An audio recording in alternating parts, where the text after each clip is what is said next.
خلیج فارس میں اب ایک بھی امریکی جہاز موجود نہیں۔ پاسداران انقلاب نے امریکی ناکہ بندی جھوٹ قرار دے دی۔ ترجمان نے کہا جنگ سے پہلے اور دوران خلیج فارس میں امریکہ کے 30 سے 40 جنگی جہاز موجود تھے، اب ایک بھی نہیں۔ ایران سے جنگ میں دشمن کو نقصان اٹھانا پڑا۔ پاسداران انقلاب نے خطے میں توانائی کا پورا نظام تباہ کرنے کی بھی دھمکی دے دی۔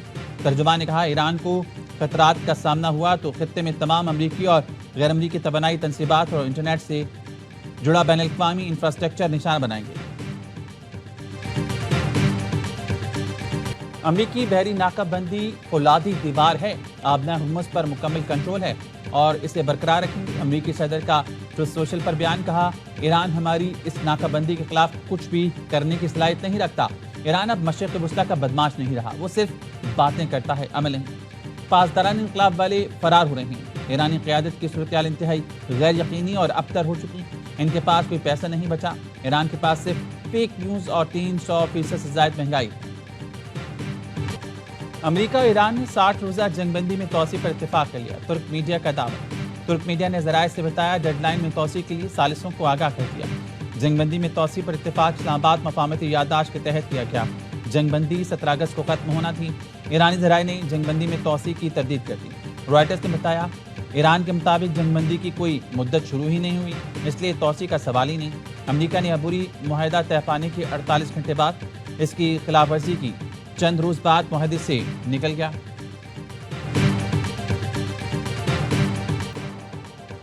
پاکستان کی بحر احمر میں تجارتی جہاز پر حملے کی شدید مذمت، حوثیوں کے حملے کو سمندری سلامتی کے لیے سنگین خطرہ قرار دے دیا۔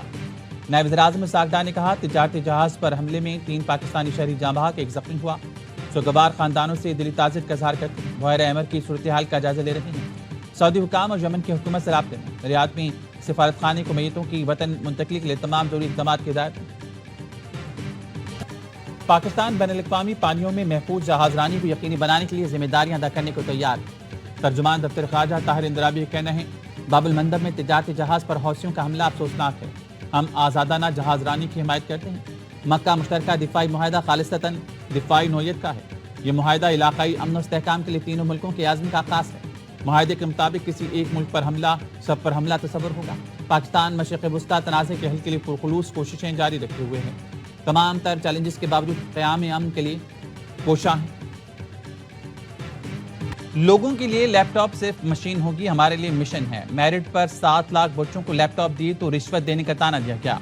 وزیر اعظم شہباز شریف نے Pakistan first national youth employment policy کا اجرا کر دیا۔ خطاب میں بولی کراچی سے پشاور تک سب بچوں کو تعلیم کا برابر موقع نہ ملے تو وہ قائد اعظم کا پاکستان نہیں ہوگا۔ پیسے نہیں ہے تو کوئی بات نہیں، نمبرز ہوں گے تو دانش یونیورسٹی کے دروازے آپ کے لیے کھول دیے جائیں گے۔ نوجوانوں کو ہنرمند نہ بنا سکے تو یہاں اور اگلے جہاں معافی نہیں ملے گی۔ وزیر اعظم کا 1000 نوجوانوں کو چین بھجوانے اور ہر سال سٹارٹ اپس کے لیے 10% کوٹا مختص کرنے کا اعلان۔ پاکستان کی حکومت، فوج اور عوام عالمی اسلام کا عظیم اثاثہ ہیں۔ خوشی ہے وزیر اعظم اور فیلڈ مارشل علاقائی معاملات میں پہلے سے زیادہ فعال کردار ادا کر رہی ہیں۔ ایرانی قومی سلامتی کونسل کے سربراہ محسن رضائی کی محسن نقوی سے ملاقات میں گفتگو۔ محسن رضائی نے کہا ایران پاکستان کو اسٹریٹجک شراکت دار سمجھتا ہے۔ دونوں ملکوں کے رہنماؤں، حکومتوں اور فوجی کمانڈرز کے تعلقات اہم سرمایہ ہیں۔ ایرانی اور پاکستانی عوام کے درمیان محبت مثالی ہے۔ جنگ کے دوران پاکستانی عوام نے بھرپور حمایت کی۔ ایران، پاکستان، ترکیہ اور سعودی عرب سمیت بڑے اسلامی ملکوں کی ذمہ داری ہے کہ اسلامی اتحاد کے لیے کردار ادا کریں۔ محسن نقوی نے محسن رضائی کو سپریم نیشنل سیکورٹی کونسل کی سربراہی ملنے پر مبارکباد، کہا ایران اور پاکستان کے تعلقات مستحکم اور اٹوٹ ہیں۔ محسن نقوی کی ایرانی صدر مسعود پزشکیان سے ملاقات، وزیر اعظم اور فیلڈ مارشل کا خصوصی پیغام پہنچایا۔ ایرانی صدر کو مکہ دفاعی معاہدے پر اعتماد مل گیا۔ محسن نقوی تہران سے مشہد پہنچ گئے۔ وزیر اعظم کی تقریر کے دوران مائک گر گیا، شہباز شریف ہنستے ہوئے کہا انتظامیہ نے سوچا ہوگا یہ مکے مار کر مائک گرا دیتا تھا، آج انہوں نے خود مائک گرا دیا۔ فکر نہ کریں، یہ مکے صرف دشمن کے لیے ہیں، یہ مکے غربت ختم کرنے کے لیے ہیں۔ میر رضا قتل کیس کی تحقیقاتی کمیٹی کا دوسرا اجلاس آج ہوگا۔ اہل خانہ کے وکیل جبران ناصر کہتے ہیں ڈیجیٹل ڈیوائسز NCCI کے حوالے کی گئی، ہم چاہتے ہیں بہتر تحقیقات کے لیے فورنزک پنجاب سے کرایا جائے۔ اہل خانہ نے NCCI میں حکام سے ملاقات کی ہے۔ میر رضا قتل کیس کی تحقیقات میں اہم پیش رفت، تفتیشی حکام نے 10 افراد کی فہرست تیار کر لی۔ فہرست میں شامل افراد سے میر رضا نے قرض لے رکھا تھا۔